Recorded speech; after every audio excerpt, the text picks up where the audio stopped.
sports community has been invested in health and wellness for a very long time. Yes. And, with that investment, you know, there's some really great programs that have some great history.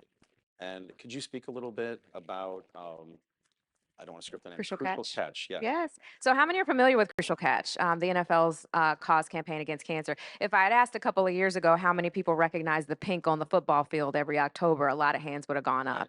And that's the program that, again, my team and I are privileged to work on with the NFL. So, the reason a lot of you might be less familiar, and that's work we still need to do now, is because in 2017, about 5 years ago, the NFL expanded that campaign beyond breast cancer because they recognize the need and the connection of the NFL family and fan base to multiple forms of cancer. So Crucial Catch moved away from the pink that you see, which from a marketing standpoint is a little tough because it was had so much brand equity built up in it, to now this multicolor, multi-cancer campaign. And we've spent the past 5 years growing and raising the awareness and the visibility of the multi-cancer campaign. Still takes place in the month of October, so still inside of the Breast Cancer Awareness Month.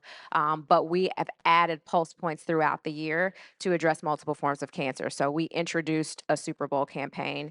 And to your point, it's a luxury to have health and sports so closely connected because we're able to connect Cancer Prevention Month in February to the Super Bowl. We're able to connect Minority Health Month in April to the NFL Draft, which we just did a press conference last week in Kansas City about the work we're doing there. And then we're able to connect Sun Safety to NFL training camp. So we now have a pulse point throughout the year that talks about different aspects of cancer and all ties it back to prevention. To the NFL's credit, since 2012, the funding from Crucial Catch has been helping underserved communities get screened. Because a lot of what we talk about, at the American Cancer Society is that we are making progress and we are seeing more survivors, and that for those preventable forms of cancer, the key is catching it as early as you can, hence the catch and Crucial Catch. Right. So the NFL, to their credit, made a decision when they saw the disparities that we pointed out in those that can't afford to get screened, and then survival rates that are lower for underserved communities as a result of that. And they said, we want to help close that gap. So what we're doing in every NFL market is taking those funds and funding cancer screenings for those that can't afford to get screened. And that's where the money is going. And that's the time that we spend over the course of the year, not just marketing Crucial Catch and raising awareness for prevention, but also ensuring that more and more people know where that money is going. And it is health equity work, really, that we're doing on the cancer side. So that's really important to us. Last thing I'll say about the connection to health and sports is that we have seen that less than 50% of US adults connect health and fitness to reducing your risk of multiple cancers and Really? survivorship, right? By the Yeah. way. So, as you're a survivor, you find out how important health and fitness is to maintaining that status. So, who better than the sports leagues to help us raise that awareness for a lot of adults and make that connection between health and fitness and cancer prevention, which is a nice opportunity to do through the leagues as well. That's amazing. Yeah, speaking on prioritizing underserved communities, at Rock the Bells, we recently did some work with the CDC where, we leaned into their Live to the Beat program to raise awareness of heart health in the African American community. And we did it in Atlanta, where we Awesome. had Killer Mike and Big Tigger, and they hosted a very wholesome event where people learned about yoga and They really cooking are great classes. They are. spokespeople. Well, you have a great community there in Yeah, Atlanta, we so try. yeah. But at any rate, my point was, we always feel like we need to serve the community that hip hop was born from because it's the right thing to do. But we also have noticed that when we lean into health and wellness, which is kind of a new foray for us, it's important to prioritize those underserved markets. And, they need the most help and they're hit the hardest by, um, health issues. Right. Yeah. And we see it. And again, that's the benefit of, being the American Cancer Society. We want to represent everybody in this country. And Right. we have made such strides with those that are able to access the breakthrough treatments and the opportunities to get to treatment and be included in a clinical trial and a lot of those things that are increasing survival rates. So we want to make sure, again, in the spirit of serving every American, that no one's disadvantaged in their fight against cancer because they lack that access. Yep. And it's such a great point because we work so closely with the sports community, which is so connected to the music community, to be able to really touch and reach those populations. And a lot of our MBA work is focused on that, on closing that disparity gap through education. So we have also noticed that, lack of access to clinical trials and lack of breakthrough treatments for different, ethnic and racial backgrounds can partially be due to not having researchers that represent those communities.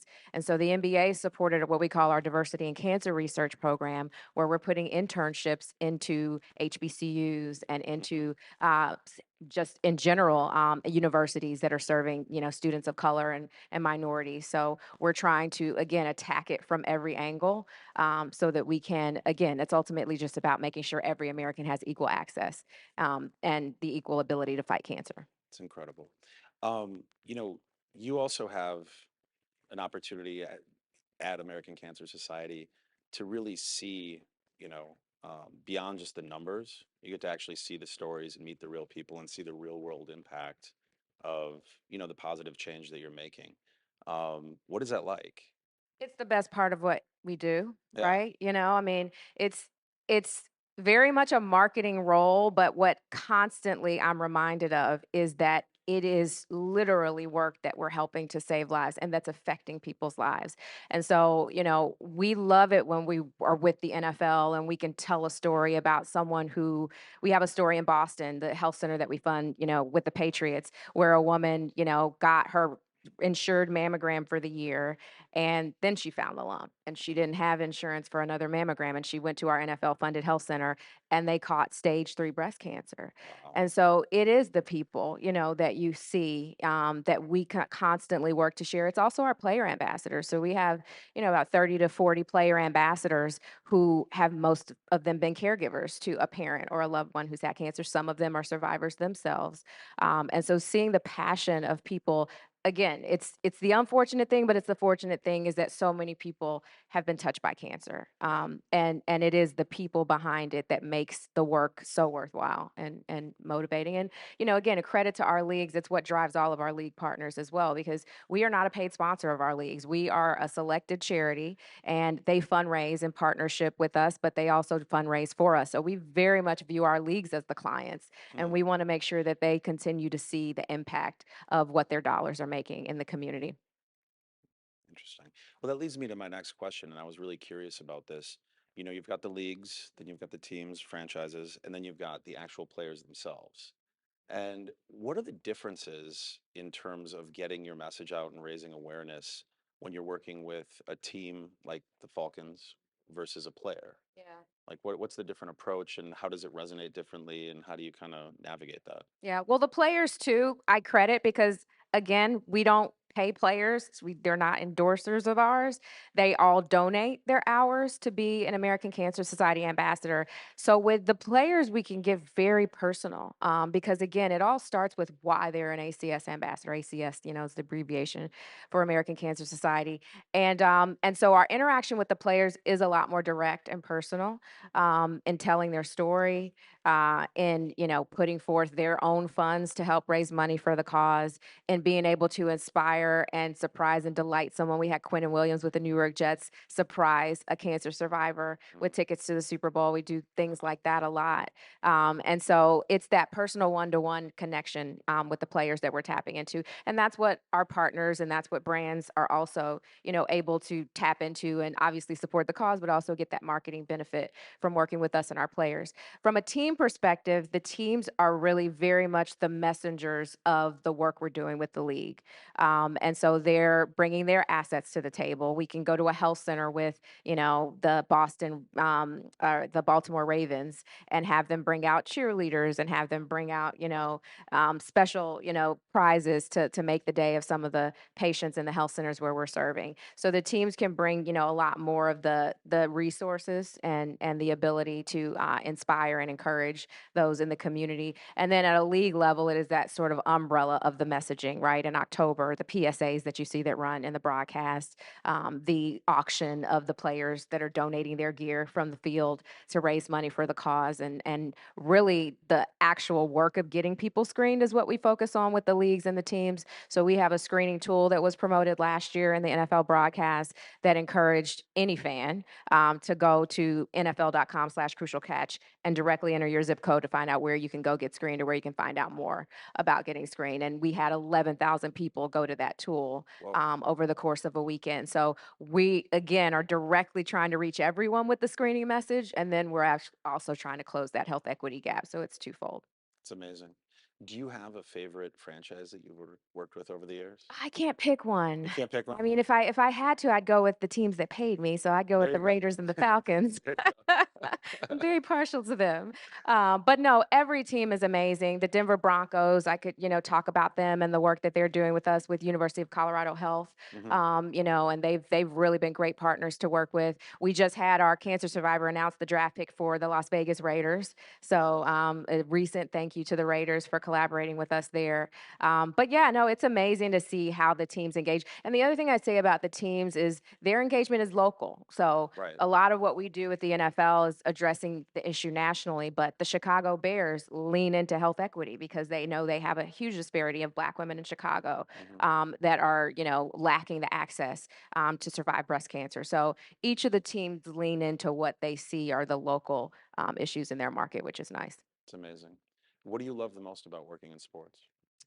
I actually, and it's funny because again, I started out on the for-profit side of sports, but whenever I would get asked that question, I fundamentally believe that sports is one of those unique, industries that has the ability to change our world for the better.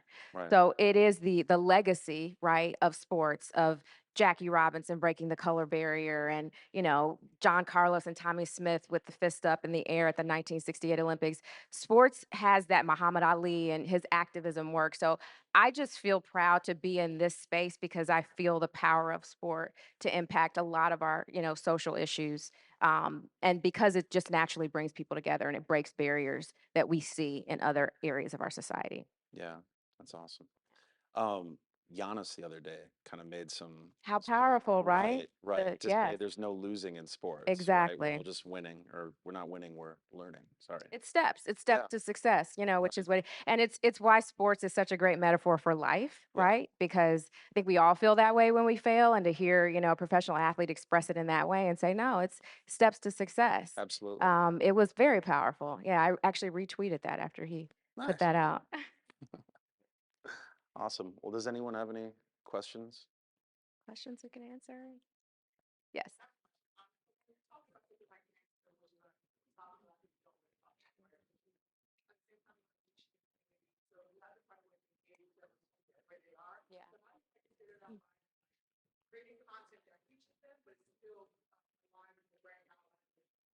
Yeah. So we did a lot with the focus on survivors for that reason, because it is scary for a lot of people. One of the things, if you go to NFL.com/crucial catch that we put up recently was the survival rate, which is actually over 90% for several forms of cancer if you catch it in stage one. So we try to break down the fear by showing the survival success and that we are making progress. Again, as it relates to survivors, we did a Players Tribune sit down with Emmanuel Acho and one of our board members talking about that very issue. And even Emmanuel Acho was taken aback because he said, this is really informative because I think of cancer as a death sentence. And now after talking to you, I see how many people, can actually survive this thing. And so I think that's what we try to do is, use the data and the numbers to say this is not a death sentence. It's better for you and it's highly likely for you in many forms. And obviously there's other forms that we're working on still, but to see how many forms of cancer have a 90% survival rate if you catch it early, that's powerful, and that hopefully will help break down, to your point, that fear. And celebrating survivors, is also something that we like to do. Celebrating those that caught it early and that caught it at any stage and have survived is always a way for us to spin away from the fear and more toward the possibility. Yes. Absolutely.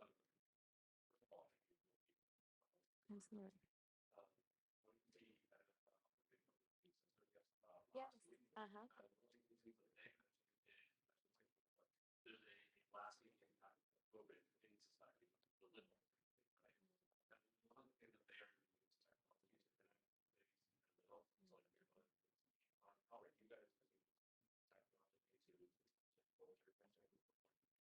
Yeah. That's a great question. Artist Stevens with Big Brothers Big Sisters, right? Love him. So yes, we can do a lot more. Certainly, from a technology standpoint, some of the things that we have done is that talk about survivors and connections. We have a survivor network of thousands of people who we've connected through this network that have been survivors or that have gone through cancer on the journey. We even have them specific for some cancer. So we have a breast cancer network. We have something that connects caregivers through the experience. So right now we're doing a lot of it through those virtual networks, just survivor to survivor. But one of our aspirations, we're talking about developing this care app, where we can actually take it to folks that haven't been diagnosed or that we're trying to encourage to get screened early. But a lot of it is, to your point, it's using that connection in the community. We do some things with Facebook groups as well, but there's so much more that we can do because that peer-to-peer connection is more powerful than anything, actually being able to talk to someone. And of course, we have our hotline and our chat room where anyone can call our 1-800 number 24 hours a day and get connected that way. But we've talked about apps and other ways that we can keep that connection going and keep that conversation going. Yeah. Hmm. I think as a survivor, just having someone to speak to, especially Yes, in those first couple days after diagnosis, is like it's it's a huge. lifesaver. It's a Yeah, lifeline. because it gives you hope. Yeah, Exactly. and it shows Exactly. you exactly how you can Yeah. make it. Yeah. Yeah, And not forgetting about the caregivers also, I mean, again, they say when one person has cancer, their whole family has it yeah. Yep. essentially because they're Yeah. all, facing it in some way, one way or another. So, yeah, we also are conscious of that and making sure we're a resource for caregivers as Yeah. well. I still remember the dude who came over to my house and talked to me, and he's like, "I made it. That's You don't right. make it." That's I'm right. like, "Okay." Yeah. Yeah. We say whenever someone is from the point you're diagnosed, you're a survivor. Mm-hmm. And our goal is just to keep that going. Yeah. No, Yeah. and I've done it for other people now too. Oh, that's Yeah. amazing. Yeah. Yeah. Yeah. Great question. Any other? Yes. Hmm. Okay.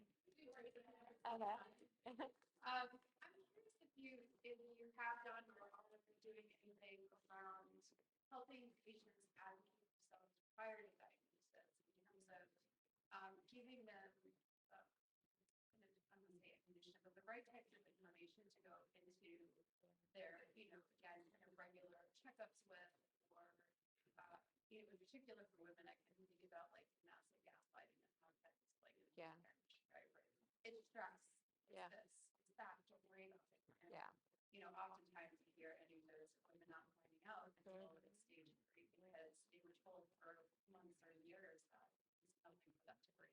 Yeah.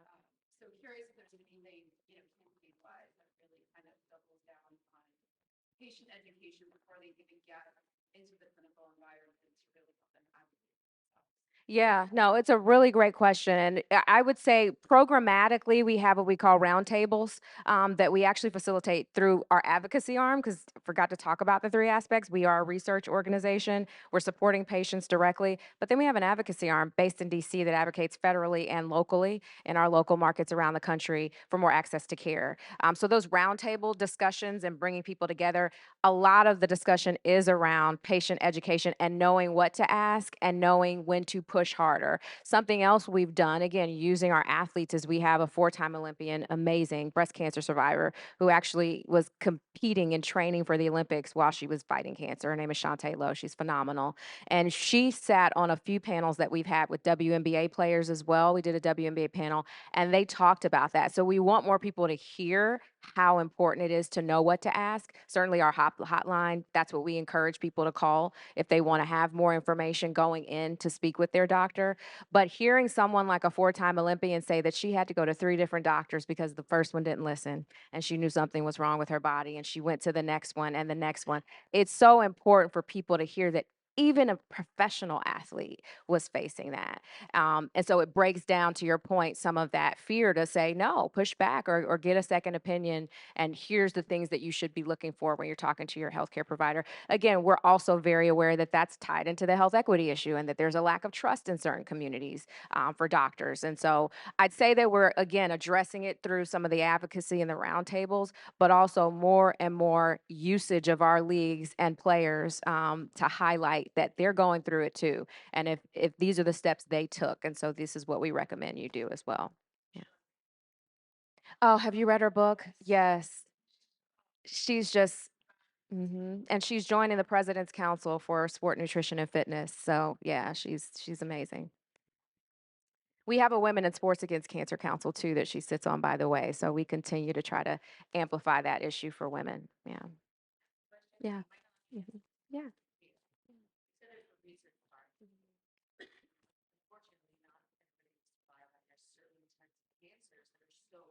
Yes.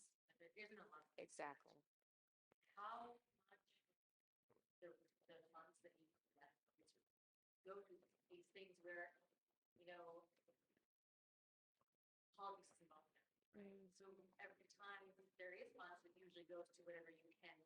Yeah. Mhm.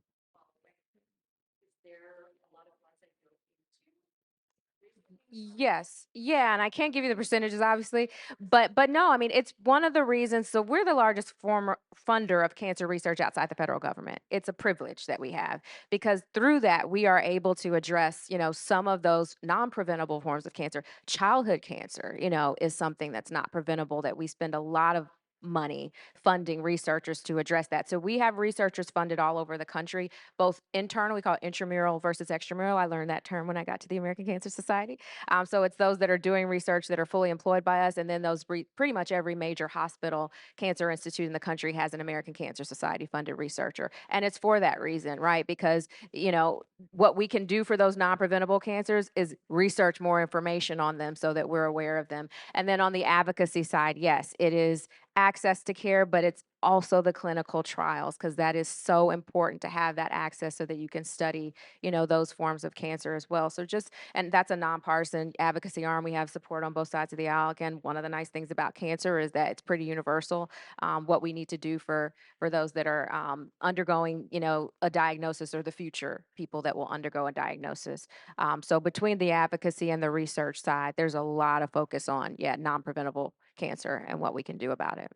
Yeah, it's a good question. Yes.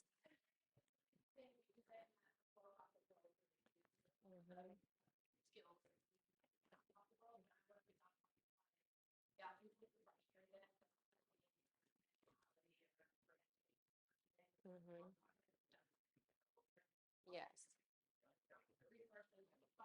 Yeah. Mhm.